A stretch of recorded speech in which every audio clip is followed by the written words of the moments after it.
മനുഷ്യരെ നിങ്ങളറിയണേ, ഈ ദുനിയാവിലെ ജീവിതം എന്ന് പറയുന്നത് 5 കാര്യങ്ങൾ മാത്രമാണ്. ഈ 5 കാര്യങ്ങൾക്കപ്പുറത്തേക്ക് ഈ ദുനിയാവിനൊരർത്ഥം കണ്ടെത്താൻ നമുക്ക് സാധ്യമല്ല. എന്തൊക്കെയാണ് ആ കാര്യങ്ങൾ? ഒന്നാമത്തത് ലഇബാണ്, കളിയാണ്. ദുനിയാവെന്ന് പറയുന്നത് കേവലം കളി മാത്രമാണ്. ചെറിയ കുട്ടികളെ നിങ്ങൾ കണ്ടിട്ടില്ലേ? അവർക്ക് കളി എന്ന് പറയുന്നത്, അവരുടെ കളിപ്പാട്ടങ്ങൾ എന്ന് പറയുന്നത് എത്രയോ വലുതാണ്, എത്രയോ വിലപ്പെട്ടതാണ്. സാധാരണ നമ്മൾ പറയാറുണ്ട്, കളിപ്പാട്ടം നഷ്ടപ്പെട്ടൊരു കുട്ടിക്കും അതുപോലെ തന്നെ രാജ്യം നഷ്ടപ്പെട്ട രാജാവിനും മനസ്സിലുണ്ടാകുന്ന വേദന ഒരുപോലെയാണ്. ഒരു കുട്ടിയുടെ മുന്നിലേക്ക് നിങ്ങളൊരു 50,000-ന്റെ ചെക്ക് വെച്ചു കൊടുക്കുക, ഇപ്പുറത്തൊരു 10-20 രൂപ മാത്രം വിലയുള്ളൊരു കളിപ്പാട്ടം വെച്ചു കൊടുക്കുക. അവൻ ഏതാണ് തിരഞ്ഞെടുക്കുക? ആ കളിപ്പാട്ടം മാത്രമാണ് അവൻ തിരഞ്ഞെടുക്കുക. ഒരിക്കലും 50,000 രൂപയുടെ ചെക്ക് അവൻ തിരഞ്ഞെടുക്കാൻ സാധ്യതയില്ല. കാരണം എന്താണ്? ഈ കളിപ്പാട്ടം പോലെയുള്ള 100 കണക്കിന് കളിപ്പാട്ടങ്ങൾ വാങ്ങാനുള്ള കെൽപ്പ് ആ 50,000 രൂപയുടെ ചെക്കിനുണ്ടെന്ന് തിരിച്ചറിയാനുള്ള ബോധം അവനില്ല, അത് തിരിച്ചറിയാനുള്ള വിവരം അവനില്ല. അതുകൊണ്ട് തന്നെ അവന്റെ ലോകം കളി മാത്രമാണ്, കളിപ്പാട്ടങ്ങൾ നിറഞ്ഞ ലോകമാണ്. ഈ ദുനിയാവിനെ കുറിച്ച് അല്ലാഹു ആദ്യമായി വിവരിച്ചത് ലഇബ്, കളി മാത്രമാണ് എന്നാണ്. നമ്മുടെ മുന്നിലേക്ക് ആഖിറം വെച്ചു തന്നാൽ, ദുനിയാവ് വെച്ചു തന്നാൽ, നമ്മളതാ കുട്ടികൾ കളിപ്പാട്ടം തിരഞ്ഞെടുക്കുന്നത് പോലെ ദുനിയാവ് തിരഞ്ഞെടുക്കുന്നതായി നമുക്ക് കാണാം. ലഹുവാണ് രണ്ടാമത്തത്, വിനോദങ്ങളാണ്, നേരം പോക്കുകളാണ്. മനുഷ്യ ജീവിതത്തിന്റെ ആപാലചൂടം ചൂഴ്ന്നു കിടക്കുന്ന വിനോദങ്ങളുടെ ഒരുപാട് പട്ടിക നമുക്കറിയാം. എന്തെല്ലാം വിനോദങ്ങളാണ്, എന്തെല്ലാം സമയം പോക്കുകളാണ്. ഓരോ സെക്കൻഡുകളും നാളെ പരലോകത്തേക്കുള്ള മുതൽക്കൂട്ടാണെന്നുള്ള ബോധമില്ലാതെ, തിരിച്ചറിവില്ലാതെ സിനിമയിലൂടെ, സീരിയലിലൂടെ, റീൽസുകളിലൂടെ, സംഗീതങ്ങളിലൂടെ, ഒരുപാട് പൊട്ട വീഡിയോകളിലൂടെ മണിക്കൂറുകൾ തള്ളി നീക്കുകയാണ്. അള്ളാഹുവിന്റെ വാക്ക് നിങ്ങൾ നോക്ക് പ്രിയപ്പെട്ടവരെ. രണ്ടാമതായി റബ്ബടിച്ചു പറഞ്ഞത് വിനോദങ്ങൾ മാത്രമാണ്, നേരം പോക്കുകൾ മാത്രമാണ്. മൂന്നാമതായി അള്ളാഹു പറഞ്ഞത് വസീനത്തുൻ, സൗന്ദര്യമാണ്. ദുനിയാവിൽ നമ്മൾ കാണുന്നതെല്ലാം സൗന്ദര്യമാണ്. എന്തൊക്കെ സൗന്ദര്യങ്ങളാണ് പടച്ചറബ് ഇവിടെ പടച്ചു വെച്ചിട്ടുള്ളത്? ഇന്നാ ജഅൽനാ മഅലൽ അർദി സീനതൻ ലഹാ ലിനബ്ലുവഹും അയ്യുഹും അഹ്സനു അമലാ. ഈ ദുനിയാവിന് മുകളിലുള്ള എല്ലാം നാം അതിന് സൗന്ദര്യമായി, നാം അതൊരു അലങ്കാരമായി മാറ്റിയിരിക്കുകയാണ്. അല്ലാഹുവിന്റെ വാക്കുകളാണ്. കടൽക്കരയിൽ പോയിരുന്നാൽ അനന്തമായി പരന്നു കിടക്കുന്ന സാഗരത്തിന്റെ അനന്തത എത്രമാത്രം സുന്ദരമാണ്. അതുപോലെ തന്നെ ഹൈ റേഞ്ചുകളിലേക്ക് പോയാൽ നിരനിരയായി കിടക്കുന്ന പർവ്വതങ്ങളുടെ നിരയും ആ പച്ചപ്പും എന്തുമാത്രം രസമാണ്. കാടുകൾക്കകത്തേക്ക് പോയി കഴിഞ്ഞാൽ ആ കാടിന്റെ അകത്തുള്ള വശ്യമായ നിശബ്ദതയും ആ കാടിന്റെ അകത്ത് നിന്നുയരുന്ന കിളികളുടെ കലവില ശബ്ദവുമെല്ലാം എത്രമാത്രം സൗന്ദര്യമേറിയതാണ്. മരുഭൂമിയിലേക്ക് പോയി കഴിഞ്ഞാൽ മരുഭൂമിയുടെ സൗന്ദര്യം ആസ്വദിക്കുന്നതിന് വേണ്ടി തങ്ങളുടെ വാഹനങ്ങളുമായി മരുഭൂമിയിലേക്ക് പോകുന്നവരുണ്ട്. ഈ ദുനിയാവിൽ അല്ലാഹു പടച്ചതെല്ലാം ആ ദുനിയാവിലെ സൗന്ദര്യം തന്നെയാണ്. എന്നിട്ടല്ല പറയുന്നൊരു വാക്കുണ്ട്, വഇന്നാ ലജാഇലൂന മാ അലൈഹാ സഈദൻ ജുർസാ. എന്നാൽ ആ മാമലകളില്ലാത്ത, പർവ്വതങ്ങളില്ലാത്ത, കാടുകളില്ലാത്ത, അരുവികളില്ലാത്ത, കടലുകളില്ലാത്ത, പുഴകളില്ലാത്ത, ജീവവർഗങ്ങളില്ലാത്ത, മരങ്ങളില്ലാത്ത, മലകളില്ലാത്ത, കേവലം വെലുവെളുത്ത മണൽത്തരികൾ മാത്രമുള്ള, മണൽപ്പരപ്പുകൾ മാത്രമുള്ള ഒരു മരുഭൂമിയായി ഒന്നുമില്ലാത്തൊരവസ്ഥയിലേക്ക് ഈ ദുനിയാവിനെ ഞാൻ മാറ്റിക്കളയുമെന്ന് അല്ലാഹു തന്നെ പറയുകയാണ്. ആ സീനത്താണ്, ആ സൗന്ദര്യമാണ് പ്രിയപ്പെട്ടവരെ. മൂന്നാമതായി അല്ലാഹു എണ്ണിയത് മനുഷ്യന്റെ കണ്ണിന് ഇമ്പമായി തോന്നുന്ന, അവന്റെ നയനങ്ങൾക്ക് ആനന്ദം നൽകുന്ന ഈ ദുനിയാവിന്റെ നശ്വരമായ അതോടൊപ്പം വശ്യമായ സൗന്ദര്യം, വസീനത്തുൻ. മൂന്നാമത്തെ വിഷയം അതാണ്. നാലാമത്തെ വിഷയം ഏതാണ്? വതഫാഖുറും ബൈനക്കും, പരസ്പരമുള്ള പെരുമ നടിക്കലാണ്, പരസ്പരമുള്ള ഫഖ്ർ നടിക്കലാണ്. പല വിഷയങ്ങളുടെ പേരിൽ ഒരു പ്രായം കഴിഞ്ഞാൽ, കൗമാരക്കാലം അങ്ങോട്ട് കഴിഞ്ഞു കഴിഞ്ഞാൽ പരസ്പരം ആളുകൾ ഇങ്ങനെ പറഞ്ഞു പെരുമ നടിക്കുകയാണ്. ഞാൻ ഇന്ന കമ്പനിയിലാണ്, എനിക്ക് ഇത്ര സാലറി ഉണ്ട്, ഇന്ന ഇൻസെന്റീവ്സ് ഒക്കെ ഉണ്ട്, ഇന്ന കാര്യങ്ങളുണ്ട് എന്ന് പറഞ്ഞ് പരസ്പരം പെരുമ നടിക്കുകയാണ്. അഞ്ചാമതായി അല്ലാഹു എണ്ണിയത് വതകാസുറുൻ ഫിൽ അംവാലി വൽ ഔലാദ്.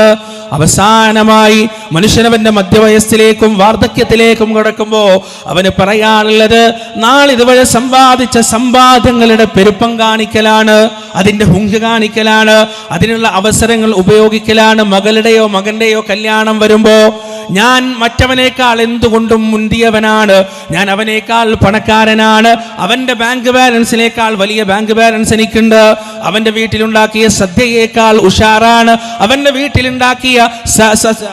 വീട്ടിലുണ്ടാക്കിയ ഭക്ഷണങ്ങളെക്കാൾ എന്തുകൊണ്ടും കെങ്കേമമാണ് എൻ്റെ വീട്ടിലുണ്ടാക്കിയ ഭക്ഷണം എന്നൊക്കെ കാണിക്കാൻ വിവാഹങ്ങളാകട്ടെ, കുടിയിരിക്കലുകളാകട്ടെ, എന്തെന്ത് ആഘോഷങ്ങളാകട്ടെ, മനുഷ്യരതാ അവന്റെ പെരുപ്പം കാണിക്കാൻ, അവന്റെ കസറത്ത് കാണിക്കാൻ വേണ്ടി എങ്ങനെ ഉപയോഗിക്കുകയാണ്, അവന്റെ പെരുപ്പം കാണിക്കാൻ ഉപയോഗിക്കുകയാണ്. പരസ്പരം പറയുകയാണ്, എൻ്റെ ഒരു മോൻ അമേരിക്കയിലാണ്, രണ്ടാമത്തെ മോൻ UK-യിലാണ്, മൂന്നാമത്തെ മോൻ സൗദി അറേബ്യയിലാണ്, അവർക്ക് ഇന്ന ഡിഗ്രികളുണ്ട്, അവരുടെ ഫാമിലി എവിടെയാണ്, കുട്ടികൾ എവിടെയാണെന്ന് പറഞ്ഞ് പരസ്പരം പെരുമ നടിക്കലാണ്. ദുനിയാവിലെ ജീവിതത്തിലെ ഓരോ ഘട്ടവും അല്ലാഹു എടുത്തു പറഞ്ഞിട്ട് കളിയിൽ നിന്ന് വിനോദത്തിലേക്കും, വിനോദത്തിൽ നിന്ന് സൗന്ദര്യത്തിലേക്കും, സൗന്ദര്യത്തിൽ നിന്ന് പെരുമയിലേക്കും, പെരുമയിൽ നിന്ന് ധാരാളിത്തത്തിലേക്കും മാറി മാറി സഞ്ചരിച്ച് ശൈശവത്തിൽ നിന്ന് ബാല്യത്തിലേക്കും, കൗമാരത്തിലേക്കും, യൗവനത്തിലേക്കും, മധ്യവയസ്സിലേക്കും, വാർദ്ധക്യത്തിലേക്കും മനുഷ്യരെത്തി അവസാനം ഏതുപോലെയാകുമെന്നറിയുമോ? കമസലി ഗൈസിൻ അഅജബൽ കുഫാറ നബാതു ثم يهيج فتراه مصفرا ثم يكون حطاما. ഒരു മഴ ഇങ്ങോട്ട് പെയ്തു കഴിഞ്ഞാൽ ഉണങ്ങിക്കരിഞ്ഞു കിടക്കുന്ന ഭൂമിയുടെ പ്രതലങ്ങൾ അതാ പച്ചപ്പണിയുകയാണ്.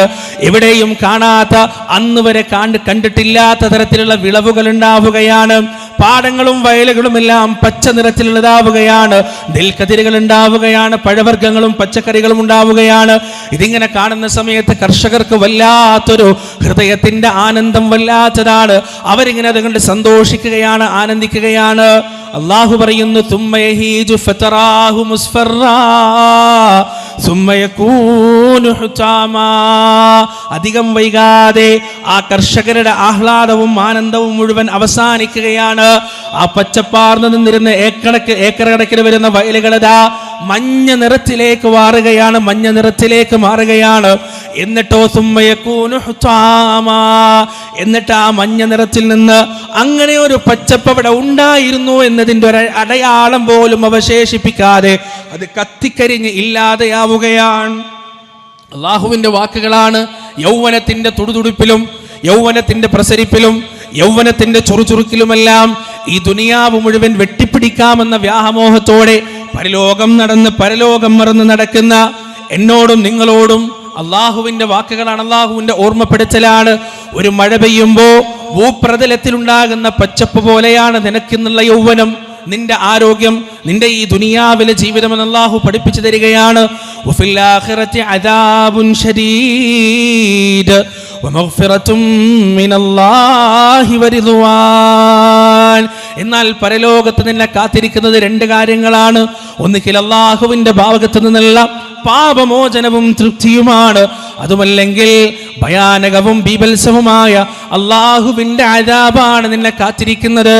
വമൽ ഹയാത്തുദ് ദുനിയാ ഇല്ലാ മതാഉൽ ഗുറൂർ. അറിയണേ, ഈ ദുനിയാവിലെ ജീവിതം ചതി മാത്രമാണ്, വഞ്ചന മാത്രമാണ്, നശ്വരമാണ്. അള്ളാഹുവിന്റെ വാക്കുകളാണ്. പ്രിയപ്പെട്ടവരെ, ഈ ദുനിയാവിൽ നമ്മൾ എന്തൊക്കെ വെട്ടിപ്പിടിച്ചാലും, എന്തൊക്കെ സമ്പാദിച്ചാലും ഈ ദുനിയാവിനൊരു പരിധിയുണ്ട്. അള്ളാഹു നിശ്ചയിച്ചു വെച്ചൊരു പരിധിയുണ്ട്. ആ ഏറ്റവും വലിയ പരിധിയെക്കുറിച്ച് ഖുർആൻ സംസാരിക്കുന്നുണ്ട്. വമാ തദ്രീ നഫ്സും മാദാ തക്സിബു ഗദാ.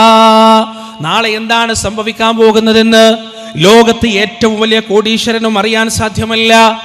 കോടിക്കണക്കിന് രൂപ ബാങ്ക് ബാലൻസ് ഉണ്ട്. ഓരോ മിനിറ്റിലുമുള്ള വരുമാനം കോടിക്കണക്കിന് ഡോളറാണ്. അക്കൗണ്ടിലേക്ക് ഇങ്ങനെ ഒഴുകിക്കൊണ്ടിരിക്കുകയാണ്. അയാൾക്ക് പോലും അറിയില്ല അയാൾക്ക് എത്ര സ്ഥാപനമുണ്ട്, അയാൾക്ക് പോലും അറിയില്ല അയാൾക്ക് കീഴിൽ പണിയെടുക്കുന്ന ജോലിക്കാർ എത്രയുണ്ടെന്ന് അയാൾക്ക് പോലും അറിയില്ല. അത്രമാത്രം സമ്പത്ത് ലോകത്തിന്റെ 4 മൂലകളിലും കുമിഞ്ഞുകൂടിയിട്ടുണ്ടെന്നാൽ അയാൾക്ക് പോലും ഒരു കാര്യം കൂടി അറിയില്ല. എന്താണെന്നറിയുമോ?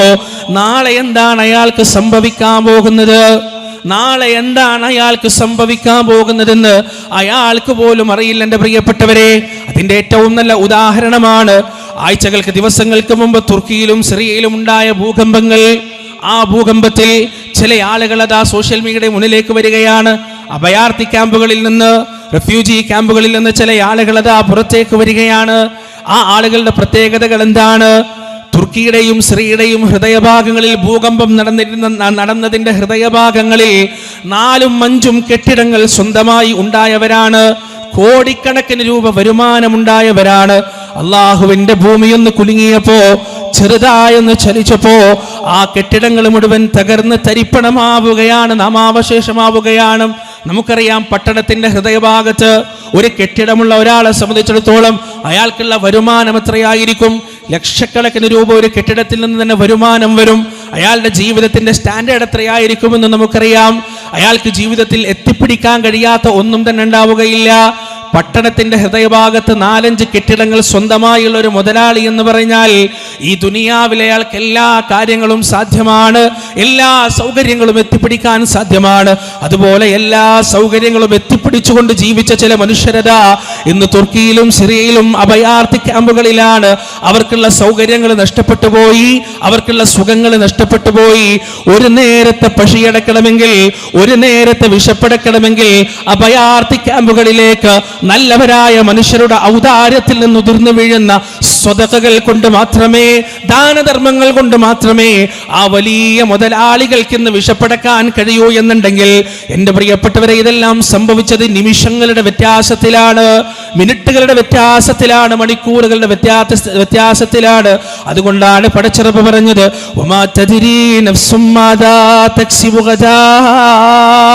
ഒരു മനുഷ്യനും അറിയില്ല നാളെ അവൻ എന്താണ് സംഭവിക്കാൻ പോകുന്നതെന്ന്, നാളെ എന്താണ് അവന് വന്നെത്താൻ പോകുന്നതെന്ന് ഒരു മനുഷ്യനും അറിയില്ല. ആലോചിച്ചിട്ടുണ്ടോ നിങ്ങൾ? തുർക്കിയിലെയും സിറിയയിലെയും കുടുംബങ്ങൾ അന്ന് രാത്രി കിടന്നുറങ്ങുമ്പോ അവർ നാളത്തേക്ക് വേണ്ടിയുള്ള എല്ലാ കാര്യങ്ങളും തയ്യാറാക്കിയിട്ടുണ്ടാവും. കുട്ടികൾ സ്കൂളിലേക്ക് പോകാനുണ്ടെങ്കിൽ ആ കുട്ടികളുടെ യൂണിഫോമുകളും ആ കുട്ടികളുടെ പുസ്തകങ്ങളും വരെ എടുത്തു വെച്ചിട്ടുണ്ടാകും. രാവിലെ ഓഫീസിലേക്ക് പോകാനുള്ള ആളുകൾ അവരുടെ വസ്ത്രങ്ങൾ ഇസ്തിരിയിട്ട് വെച്ചിട്ടുണ്ടാകും. അതുപോലെ തന്നെ രാവിലെ തന്റെ മക്കൾക്കും ഭർത്താക്കന്മാർക്കും പ്രാതൽ ഉണ്ടാക്കി കൊടുക്കുന്നതിന് വേണ്ടി അതിനുള്ള സംവിധാനങ്ങൾ വരെ ആ നാടുകളിലുള്ള ഉമ്മമാര് ചെയ്തു വെച്ചിട്ടുണ്ടാകണം. പക്ഷെ അവരെ രാവിലെ എഴുന്നേൽക്കുന്നത് എങ്ങനെയാണ്? ഏതൊരു വീടാണോ മഴയിൽ നിന്നും വെയിലിൽ നിന്നും സംരക്ഷണം നൽകുന്നതിന് വേണ്ടി അവർ പടുത്തുയർത്തിയത്, തങ്ങളുടെ മക്കളെ ചേർത്ത് പിടിച്ചുകൊണ്ട് സുരക്ഷിതത്വത്തോട് കിടന്നുറങ്ങാൻ ഏതൊരു വീടാണോ അവർ നിർമ്മിച്ചത്, അതേ വീടിന്റെ കോൺക്രീറ്റ് ചീളുകൾ വീണുകൊണ്ട്, അതേ വീടിന്റെ കല്ലുകൾ വീണുകൊണ്ട്, അതേ വീടിന്റെ ഭാഗങ്ങൾ വീണുകൊണ്ട് സ്വന്തം പൈതങ്ങൾ മരിച്ചു കിടക്കുന്ന കാഴ്ചയാണ് അവർക്ക് കാണാൻ കഴിഞ്ഞത്. മക്കളില്ലാത്ത ഉമ്മമാർ, മക്കളെ നഷ്ടപ്പെട്ട മാതാപിതാക്കളെയും മാതാപിതാക്കളെ നഷ്ടപ്പെട്ട മക്കളെയുമെല്ലാം കെട്ടിടാവശിഷ്ടങ്ങൾക്കിടയിൽ നിന്ന് പുറത്തേക്കെടുക്കുന്ന ഭീകരവും ദയനീയവും ഹൃദയഹാരിയുമായ കാഴ്ചയാണ് നമ്മൾ കണ്ടുകൊണ്ടിരിക്കുന്നത്. രക്ഷാപ്രവർത്തനങ്ങൾ തുടർന്നിട്ട് ഒരാഴ്ച കഴിഞ്ഞിട്ടും എൻ്റെ പ്രിയപ്പെട്ടവരെ, കെട്ടിടത്തിന്റെ ചീളുകൾക്കകത്ത് നിന്ന് രക്ഷിക്കണേ എന്ന ദയനീയമായ വിളികൾ കേൾക്കുന്നുണ്ടെന്ന് മാധ്യമങ്ങൾ റിപ്പോർട്ട് ചെയ്യുമ്പോൾ മനുഷ്യൻ എത്രമാത്രം നിസ്സഹായനാണ്, മനുഷ്യന്റെ സംവിധാനങ്ങൾ എത്രമാത്രം ബാലിശമാണെന്ന് ലോകത്തെ നാം എത്ര തന്നെ വളർച്ച പ്രാപിച്ചാലും, എത്ര തന്നെ ടെലിസ്കോപ്പുകൾ ബഹിരാകാശത്തിന്റെ അനന്തതയിൽ നിന്ന് അനന്തതയിലേക്ക് നമ്മൾ പറച്ചുവിട്ടാലും, കോടിക്കണക്കിന് കിലോമീറ്റർ അപ്പുറത്തു നിന്നും സഞ്ചരിച്ചു വന്ന പ്രകാശത്തിലൂടെ ലോകത്ത് ഈ മഹാപ്രപഞ്ചത്തിലുള്ള ഗാലക്സികളെയും തമോഗർത്തങ്ങളെയും നക്ഷത്രങ്ങളെയും മുഴുവൻ നമ്മൾ കണ്ടുപിടിച്ചാലും അല്ലാഹ് മനുഷ്യനൊരു പരിധി നിശ്ചയിച്ചിട്ടുണ്ട്. പടച്ചറപ്പ് മനുഷ്യനൊരു പരിമിതി നിശ്ചയിച്ചിട്ടുണ്ട്. ആ പരിമിതിക്കപ്പുറത്തേക്ക് കടക്കാൻ, ആ പരിമിതികൾ ഭേദിക്കാൻ, ആ പരിധികൾ ഭേദിക്കാൻ മനുഷ്യനെ സംബന്ധിച്ചിടത്തോളം ഒരിക്കലും സാധ്യമല്ല. ആ പരിമിതികളാണ് കണ്ണുനീരിൽ കുതിർന്ന ദിനങ്ങളുമായി കഴിച്ചുകൂട്ടുന്ന തുർക്കിയിലെയും സിറിയയിലെയും മാതാപിതാക്കളും കുടുംബാംഗങ്ങളും നമുക്ക് പഠിപ്പിച്ചു തരുന്നത്. എനിക്കും നിങ്ങൾക്കും അന്യമല്ല എൻ്റെ പ്രിയപ്പെട്ടവരെ. നാളെ നമുക്ക് എന്താണ് സംഭവിക്കാൻ പോകുന്നത്? ഏത് മഹാമാരിയാണ് ലോകത്തെ കീഴടക്കാൻ പോകുന്നത്? ഭൂകമ്പമാണോ, സുനാമിയാണോ, കൊടുങ്കാറ്റാണോ, ചുഴലിക്കാറ്റാണോ, ഏത് ദുരന്തമാണ് നമ്മൾ കാത്തിരിക്കുന്നതെന്ന് പറയാൻ ഒരാൾക്കും തന്നെ സാധ്യമല്ല. പരിശുദ്ധ ഖുർആനിൽ സൂറത്തുൽ അറാഫിലൂടെ വളരെ വ്യക്തമായി റബ്ബ് സുബ്ഹാനഹു വ തആല അത് നമ്മോട് ചോദിച്ചിട്ടുണ്ട്. അഫഅമിന അഹ്ലുൽ ഖുറാ അയ്യതിയഹും ബഅസുനാ ബയാതൻ വഹും നായിമൂൻ. നിങ്ങൾ ഇങ്ങനെ കിടന്നുറങ്ങുമ്പോ, സുരക്ഷിതരായി നിങ്ങൾ കിടന്നുറങ്ങുമ്പോ, മാർദ്ദവമേറിയ പട്ടുമെത്തയിൽ പതുപതുപ്പുള്ള പുതപ്പ് പുതച്ചുകൊണ്ട് സ്വന്തം ഭാര്യയുടെയും മക്കളോടും ഒന്നിച്ച് ശീതീകരിച്ച മുറികളിൽ നിങ്ങൾ കിടന്നുറങ്ങുമ്പോ അള്ളാഹുവിന്റെ അദാബ്, അള്ളാഹുവിന്റെ വിളിയാളം, അള്ളാഹുവിന്റെ തന്ത്രം, അള്ളാഹുവിന്റെ ഓർമ്മപ്പെടുത്തലുകൾ നിങ്ങളിലേക്ക് വരില്ല എന്ന് എന്തുറപ്പാണ് നിങ്ങൾക്ക് ഉള്ളത്? ആരാണ് നിങ്ങൾക്ക് അതിൽ നിന്ന് നിർഭയത്വം നൽകിയത്? അഫഅമിന അഹ്ലുൽ അഹ്ലുൽ ഖുറാ അയതിയഹും ബഅസുനാ ദുഹം വഹും യൽഅബൂൻ.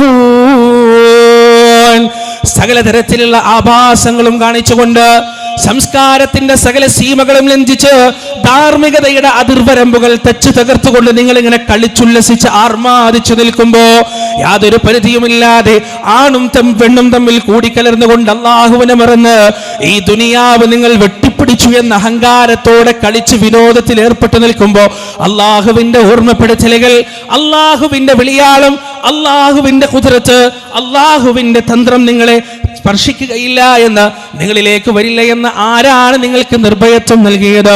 അഫഅമിനൂ മക്റല്ലാഹ് ഫലാ യഅ്മനു മക്റുല്ലാഹി ഇല്ലൽ ഖൗമുൽ ഖാസിറൂൻ. അള്ളാഹുവിന്റെ തന്ത്രത്തെക്കുറിച്ച് നിർഭയരാണോ നിങ്ങളല്ലയോ നാട്ടുകാരെ, അല്ലയോ ഗ്രാമക്കാരെ? എങ്കിൽ അറിയുക, അള്ളാഹുവിന്റെ തന്ത്രത്തെക്കുറിച്ച് നിർഭയരായി നിൽക്കുന്നവരാരാണോ അവരാണ് യഥാർത്ഥത്തിലുള്ള നഷ്ടക്കാർ. അവരാണ് യഥാർത്ഥത്തിലുള്ള നഷ്ടക്കാർ. അള്ളാഹുവിന്റെ വാക്കുകളാണ് പ്രിയപ്പെട്ടവരെ നാം മനസ്സിലാക്കേണ്ടത്, ഒരു മുസ്ലിം മനസ്സിലാക്കേണ്ടത്, ഒരു മുഅ്മിൻ മനസ്സിലാക്കേണ്ടത്. നമ്മൾ ശ്വസിച്ചുകൊണ്ടിരിക്കുന്ന, ഉള്ളിലേക്ക് എടുത്തുകൊണ്ടിരിക്കുന്ന ഈ ശ്വസനവായു ഉണ്ടല്ലോ, അത് ഏത് സമയത്ത് നിൽക്കുമെന്ന് നമുക്ക് പറയാൻ കഴിയില്ല. പിടിച്ചുകൊണ്ടിരിക്കുന്ന നമ്മുടെ ഹൃദയമുണ്ടല്ലോ, അത് ഏത് സമയത്ത് നിലച്ചു പോകുമെന്ന് നമുക്ക് പറയാൻ സാധിക്കില്ല. സിരകളിലൂടെ ഒഴുകിക്കൊണ്ടിരിക്കുന്ന നമ്മുടെ രക്തമുണ്ടല്ലോ, അത് ഏത് സമയത്ത് നിന്നു പോകുമെന്ന് നമുക്ക് പറയാൻ സാധ്യമല്ല. അതിലുള്ള വഴി ഏതാണെന്നറിയില്ല, എവിടെ വെച്ചായിരിക്കുമെന്നും അറിയില്ല. എവിടെ വെച്ചായാലും, എങ്ങനെയായാലും, ഏത് രൂപത്തിലായാലും അള്ളാഹുവിന്റെ വിളിയാളത്തെ, അള്ളാഹുവിന്റെ മടക്കയാത്രക്കുള്ള ക്ഷണത്തെ സന്തോഷത്തോടെ, ആഹ്ലാദത്തോടെ, ആനന്ദത്തോടെ, സമാധാനത്തോടെ, ശാന്തിയോടെ ഏറ്റെടുക്കാൻ നമുക്ക് സാധിക്കണം. ഒരു മുഅ്മിനിന്റെ പരിശ്രമം അതിനു വേണ്ടിയാണ്. അതാണല്ലോ പ്രിയപ്പെട്ടവരെ, അൻതല്ലദീ വലദത്ക ഉമ്മുക യബ്ന ആദമ ബാഖിയാ വന്നാസു ഹൗലുക ضاحികം മസ്റൂറാ ഫജ്ഹദ് ലിനഫ്സിക അൻ തകൂന ഇദാ ബഖൂ ഫീ ഹാലി മൗതിക ضاحികം മസ്റൂറാ. നിന്റെ ഉമ്മയുടെ വയറ്റിൽ നീ പുറത്തേക്ക് വരുമ്പോ, ഉമ്മയുടെ ഗർഭാശയത്തിൽ നിന്ന് പുറത്തേക്ക് വരുമ്പോ, ലേബർ റൂമിന്റെ പുറത്തോ അല്ലെങ്കിൽ പ്രസവമുറിയുടെ പുറത്തോ നിന്റെ വരവിന്റെ വാർത്തക്ക് വേണ്ടി കാതോർത്ത് നിൽക്കുന്ന നിന്റെ കുടുംബക്കാരുണ്ടായിരുന്നു. നിന്റെ ഉപ്പയോ, നിന്റെ സഹോദരന്മാരോ, നിന്റെ ആങ്ങളമാരോ, പെങ്ങന്മാരോ, മൂത്തുമ്മയോ, ഇളാമയോ ആരാകട്ടെ, കുടുംബക്കാർ നിന്റെ വരവിന്റെ സുവാർത്ത കേൾക്കുന്നതിന് വേണ്ടി കാതോർത്ത് നിൽക്കുകയായിരുന്നു. കരഞ്ഞുകൊണ്ട് ഉമ്മയുടെ വയറ്റിൽ നിന്ന് നീ പുറത്തേക്ക് വന്നപ്പോ നിന്നെ അവർ സ്വീകരിച്ചത് പുഞ്ചിരിച്ച മുഖത്തോടെയായിരുന്നു, സന്തോഷത്തോടെയായിരുന്നു, ആഹ്ലാദത്തോടെയായിരുന്നു. എന്നാലൊരു ദിവസം വരാനുണ്ട്, ഈ പറഞ്ഞ ആളുകൾ ജീവിച്ചിരിപ്പുണ്ടെങ്കിൽ കരഞ്ഞുകൊണ്ട് യാത്രയാകുന്ന ഒരു ദിവസം വരാനുണ്ട്. കരഞ്ഞുകൊണ്ട് അവർ നിന്നെ ചുമക്കുന്ന ഒരു ദിവസം വരാനുണ്ട്. കരഞ്ഞുകൊണ്ട് അവസാനത്തെ കുളി അവർ കുളിപ്പിക്കുന്ന ഒരു ദിവസം വരാനുണ്ട്. കരഞ്ഞുകൊണ്ട് അവസാനത്തെ വസ്ത്രം നിനക്ക് അവർ ധരിപ്പിച്ചു തരുന്ന ഒരു ദിവസം വരാനുണ്ട്. കരഞ്ഞുകൊണ്ട് അവസാനത്തെ സുഗന്ധം നിന്റെ കഫൻ പുടവയിലേക്ക് പൂശുന്ന ഒരു ദിവസം വരാനുണ്ട്. കരഞ്ഞുകൊണ്ട് നിന്റെ വീടിന്റെ അകത്തളങ്ങളിൽ നിന്ന് നിന്നെ ചുമന്നുകൊണ്ട് പുറത്തേക്ക് കൊണ്ടുപോകുന്ന ഒരു ദിവസം വരാനുണ്ട്. കരഞ്ഞുകൊണ്ട് നിന്റെ മുന്നിൽ നിന്ന് സുജൂദും റുകൂഉം ഇല്ലാത്ത അവസാനത്തെ നമസ്കാരം അവർ നമസ്കരിക്കുന്ന ഒരു ദിവസം വരാനുണ്ട്. ഫജ്ഹദ് ലിനഫ്സിക അൻ തകൂന ഇദാ ബഖൂ ഫീ ഹാലി മൗതിക ضاحികം മസ്റൂറാ. അന്നവര് കരയുമ്പോൾ നിനക്ക് ചിരിക്കാൻ കഴിയണം. ഒരു ദിവസം നീ കരഞ്ഞപ്പോൾ അവര് ചിരിച്ചതുപോലെ അവര് കരയുമ്പോ ചിരിച്ചുകൊണ്ട് ഈ ലോകത്ത് നിന്ന് വിട പറഞ്ഞു പോകാൻ നിനക്ക് സാധിക്കണം. ചിരിച്ചുകൊണ്ട് മടക്കയാത്ര നടത്താൻ നിനക്ക് സാധിക്കണം. ആ ചിരി ഉണ്ടാകണമെങ്കിൽ പ്രിയപ്പെട്ടവരെ, നമ്മൾ സ്വീകരിക്കാൻ വരുന്ന ചില ആതിഥേയരുണ്ട്. പുതിയ ലോകത്തേക്ക് നമ്മൾ പോകുമ്പോ, പുതിയൊരു കാഴ്ച നമ്മൾ കാണുമ്പോ, ഇതുവരെ പരിചയമില്ലാത്ത പല കാഴ്ചകളും കേൾവികളും നമ്മൾ അനുഭവിക്കുമ്പോ, ആ ലോകത്തേക്ക് നമ്മൾ കൂട്ടിക്കൊണ്ടുപോകാൻ വരുന്ന ചില ആതിഥേയരുണ്ട്, ചില മലക്കുകളുണ്ട്. ആ മലക്കുകളുടെ പെരുമാറ്റം രണ്ട് രീതിയിലായിരിക്കും. ചിരിച്ചുകൊണ്ട് നിനക്ക് യാത്ര പോകണമെന്നുണ്ടെങ്കിൽ ആ മലക്കുകളുടെ പെരുമാറ്റം ഏത് രീതിയിലാവണം? യാ അയ്യതുഹൻ നഫ്സുൽ മുത്മഇന്ന ഇർജിഇ ഇലാ റബ്ബികി റാദിയതൻ മർദിയ ഫദ്ഖുലി ഫീ ഇബാദി വദ്ഖുലീ ജന്നതി.